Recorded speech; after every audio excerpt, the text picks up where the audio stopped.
Hello everyone, and thank you very much for joining us today. First of all, I'd like to start with a brief introduction about the team here. Normally Matthew would be leading the webinar. Unfortunately, he was unable to be here today, so Elena and I will be taking you through the webinar. Myself, I'm the Director of Projects and Engineering. I'm an electrical engineer with about 20 years of experience. Elena? Hi, so I'm working on the renewable energy side. I have a experience in mostly on the development side for wind and solar projects, and I'm working with Flow Power to negotiate some of these offtake agreements that we're talking about today. So just to step you through what we're going to be talking about today, we're going to look at how the energy market has changed. We're going to look at how the wholesale market and renewable energies work together. Specifically, we're going to cover a couple of examples, one about wind and the second one about solar. We'll keep the rest of the presentation free for any questions. So most of you know the energy market has changed dramatically. Certainly in the last 12 months, we've seen a dramatic increase in electricity prices. So we look at the graph here. This is a New South Wales energy price or wholesale energy price. We can see that in the last 12 months we've had roughly a 300% increase over the last 2 years. That is tapered off very slightly in the last few weeks and is showing signs of reducing, but nevertheless you can see that the overall outlook for most electricity markets is sustained higher prices for the long term. I guess one of the things to mention though, with every cloud there's a silver lining, or in this case, an opportunity.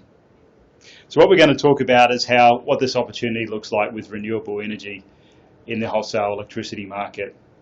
So let's step through what typically happens with a retail contract. So most of you would sign a contract with a retailer, an agreement to buy electricity from that retailer based on your metered usage. You use the power to run your business, you pay the retailer for the energy costs and the associated market costs through the bill that you receive from the retailer.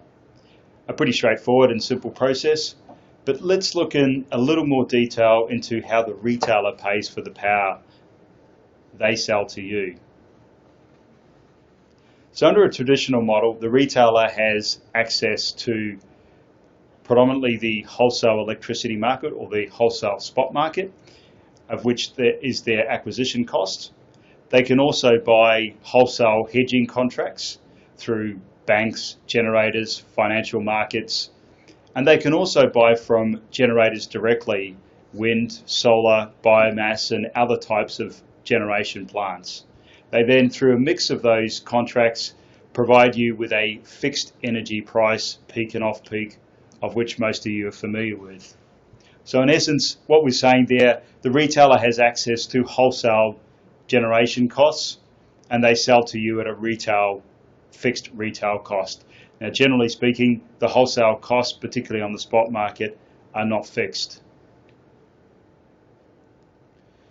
So one of the things that Flow does is give you access to both the wholesale contract markets, but in this particular presentation we're going to look at getting access to the wholesale generation, particularly the output from renewable generators such as wind and solar.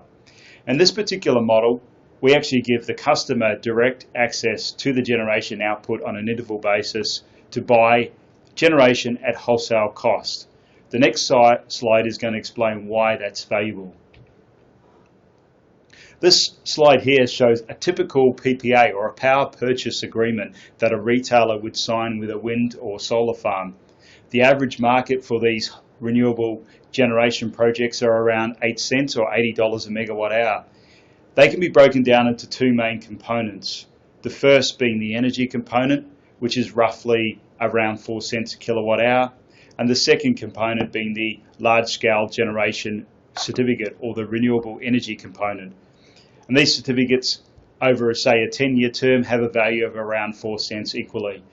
So on a very simplistic model, we could say that energy and certificates make up roughly half each of the solar or wind power purchase agreement cost. So we're looking at around 4 cents for each of those components. Now let's look at what the retailer actually sells energy and LGCs to their customer.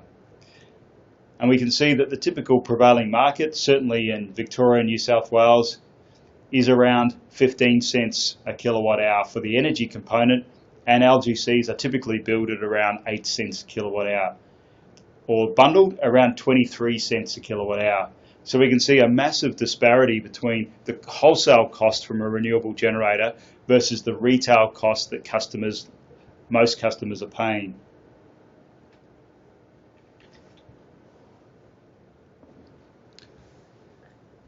So I'll hand over to Elena now, who'll explain how this all works. So basically with Wholesale Renewables, what Flow Power does, in the same way that we give you direct access to the wholesale electricity market, here we're giving you direct access to the wind and solar generation itself, and in particular those 8 to 9 cent bundle prices that David mentioned previously. So what is Wholesale Renewables? Basically, under this model, rather than paying those retail rates, what we're offering is for your business to directly buy power from a generator, a wind or solar generator in the NEM. You can do this for a fixed rate over a certain number of years, anywhere up to 25 years, depending on the life of the farm. And basically what this does is it enables you to lock in a very competitive rate for your energy over the long term, and take out a great deal of uncertainty and potential exposure to rising and volatile electricity prices, which you face in day-to-day business. Now, there's quite a different number of ways that this is referred to in the market globally. Typically, it's referred to as a corporate power purchase agreement or a virtual generation agreement. But basically, the outcome is the same: direct power from a wind or solar generator at a fixed rate over a specific number of years. Now, one thing that we'll mention that we did talk about previously is that this is something that's not new internationally. It's actually quite common these days, particularly in the US, Latin America, and increasingly in Europe. There's companies such as General Motors, General Mills, Google, Unilever, Nestle, that have committed to or are actively procuring renewable energy generation directly from wind and solar facilities. The main reason that they're doing this is cost management and risk management. There is also, of course, a sustainability and branding element that's considered a bonus to that. But the main driver is really certainty of costs, reduced costs, and increased competitiveness, particularly as governments around the world move towards regulating carbon. So how does it work? I think most people in Australia anyway are familiar with the on-site solar PV model, where you install panels either on your roof or on your property somewhere, and you have a behind-the-meter facility. This is a little bit different, where the plant itself is located completely remote from your operations. It's generally a much larger plant. It can be located anywhere in the NEM or anywhere in the state that you operate. And the benefits of this is that with economies of scale, we have, of course, a lower cost of generation. We also have a greater degree of flexibility. You don't need to make any changes to your operation. There's no need to put anything on your roof. And you can potentially offset a significantly higher proportion of your energy usage because you're not constrained by space or similar. So I think probably this is best explained through a couple of examples. So David and I now will talk through two different examples, looking at different technologies and also different load profiles. We'll look first at a manufacturing example where we have a relatively flat and consistent load throughout the day, and throughout the year, and we'll see how does that fit with wind generation. So here we have Sarah. Sarah runs a manufacturing operation in Victoria. Sarah's fixed rate contract has increased by over 300%. She's just renegotiated her contract from 2 years ago. She's shocked, and she needs to find quickly some new ways to power her business that will enable her to bring down her cost of procuring electricity across the board. So what do we know about Sarah's business? Sarah uses around 15,000 megawatt hours per year. As I mentioned before, its manufacturing profile is relatively flat throughout the day and also throughout the year. Now, if we compare this to what does wind farm output look, wind farms generally, there is some seasonality, but generally produce relatively consistently throughout the day and throughout the year. And what Sarah can do here is under a virtual generation agreement, she can buy energy direct from this wind farm for as cheap as 5 to 6 cents per kilowatt hour on the energy component. Now, we've run some high-level numbers on Sarah's load, and basically what we can see is that in real time, Sarah could procure 50% of her power for her manufacturing operations from that farm.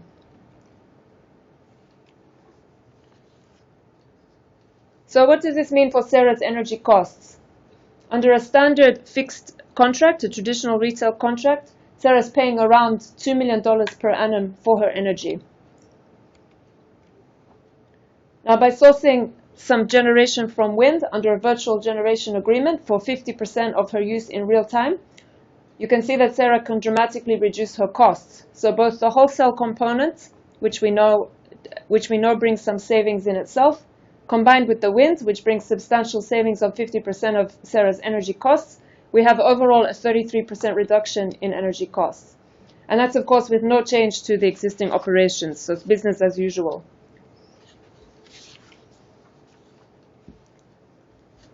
So in summary, what's the result for Sarah? She's locked in an agreement to buy low-cost power at a known rate for 10 years, so she's got significant budget certainty there as well as cost savings. Sarah doesn't need to pay a broker, she doesn't need to install anything or make any modifications to her existing facilities. And if Sarah's business changes or moves, she can on-sell the power or upgrade her agreement. And basically, there's a great deal of flexibility to add in more wind generation or move premises or so on. And in summary, the bottom line, Sarah can cut her energy costs by 33% with no impact on her business whatsoever. Thanks, Elena. So now we're going to look at a slightly different example with an agricultural customer using solar. So let's meet Frank. Frank runs 3 large farms in SA. Frank's found recently, much like Sarah, that electricity prices are starting to cut into his bottom line. He's also seen somewhere in the vicinity of a 300% increase in electricity costs. Frank's not interested in installing solar panels on his roof or managing his own generation. He simply wants to get on with running his farms and access the lowest cost energy that he can. So let's have a look at Frank's use across his farms. The 3 farms in total average around 2,100 megawatt hours per year, or roughly 2.1 gigawatt hours of energy consumption. If we look at Frank's energy consumption over the day in the top right-hand corner, we can see that Frank generally uses more power during the peak periods of the day or the daylight hours. If we look at his usage over the year on the bottom right-hand corner, we can see that Frank uses more energy during the summer periods and less in the winter periods. Interestingly enough, this has a close correlation with solar, which tends to generate, obviously during daylight hours, and produces more energy in summer than in winter periods. Frank also has a backup generator, and he wants to know how he can make use of that backup generator to further reduce his energy costs.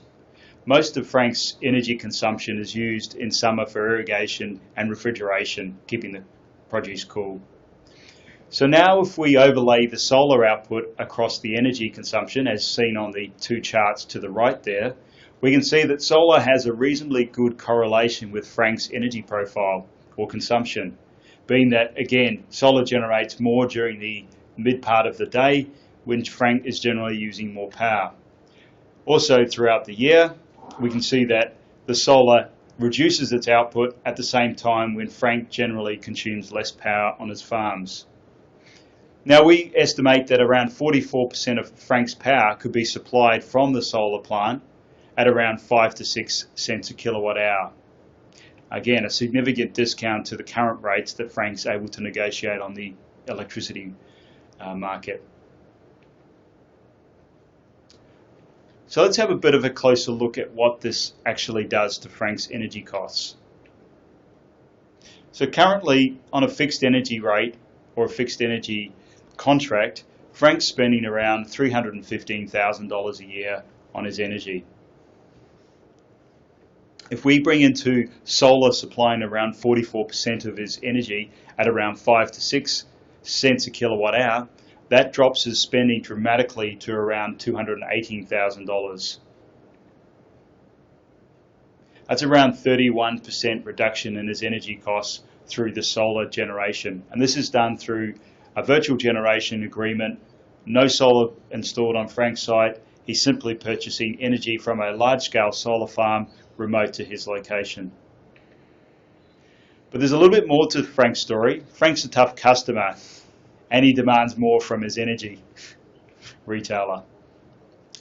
So Frank's, in conjunction with Flow Power, has got some interesting ideas about how we can further improve his savings. First of all, Frank accesses the wholesale market for his for the balance of his electricity consumption. So what this allows Frank to do is use his generator to manage when prices are higher in the electricity market and he's not being supplied by solar, to achieve further savings through the wholesale market.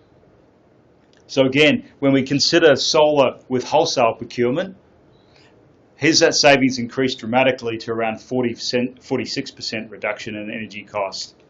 So again, Frank's able to use his generation asset to safely purchase from the wholesale market for the balance of energy that's not supplied by solar. So let's have a look at what Frank's overall results look like. Like Sarah, he's able to lock in a long-term price for up to 10 years, no escalation, no variability, and he gives them absolute certainty on around 44% of his energy.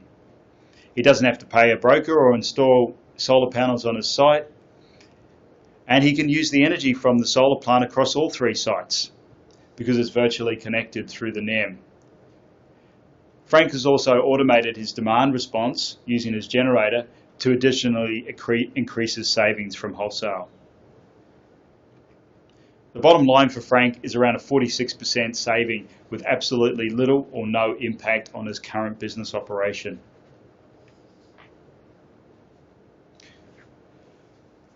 So the next thing, in terms of what's next for our customers, if we look at the benefits of this model, very briefly, it's extremely transparent. It gives customer direct access to the true cost of generation, whether that be wholesale through the NEM or whether that be through renewable generation that Elena and I have explained earlier. But it's basically putting you, the customer, directly in the driver's seat of determining where you source your energy. The cost savings are significant, and again, because you can lock in long-term prices between 10 and 20 years, that's something that we haven't been able to do before in the history of the market. So now customers actually have the ability to lock in some long-term price certainty. The model is also extremely flexible and allows for a range of options such as the one we covered with Frank, using generation and other factors to further reduce his energy consumption. There's also a range of tools available that we can bring into to manage the balance of consumption from the NEM. So where are we up to with this? We're looking at a number of projects across the country in most states. The map on the right-hand side there shows you some of the projects or types of generation that we're looking at in each state for our customers. So at this stage, we're in discussions with a number of projects that we want to obviously obtain output for our customers or allow our customers to access the generation output from these projects. So again, just to touch a little bit more on the other tools that we can provide in terms of managing the energy that customers purchase from the NEM outside of their renewable generation. Obviously, wholesale we touched on with Frank. We discussed how he could buy energy from the wholesale market at a discount to normal retail. But to provide protection for customers who don't have generators, we offer products like a ceiling price product, which allows or sets the maximum price that a customer pays and provides them with a level of certainty and protection. We have remote devices that can be installed on site which provide reporting and control of load and can automate dispatch and response to high prices. We offer hedge products or derivatives to allow customers to get more or less the outcome of a fixed price in their electricity purchasing strategy. So very similar in the way that customers buy at a fixed rate now. Electricity derivatives or hedging contracts allow for a very similar outcome, potentially with a lot more upside. And obviously we provide market monitoring and updates of how the market is travelling, whether there are any events that customers need to be aware of, and how to respond to those to maximise the benefits. So the next steps, we're ready to talk to you further about how we can help you. So please give us a call on the number below. Specifically, if there are any questions or you'd like to know more information about how this works, for each customer we would anticipate we would look at your specific requirements, your load, and how the best mix of wind, solar or other types of generation would work best for your specific situation. So we look forward to speaking with you.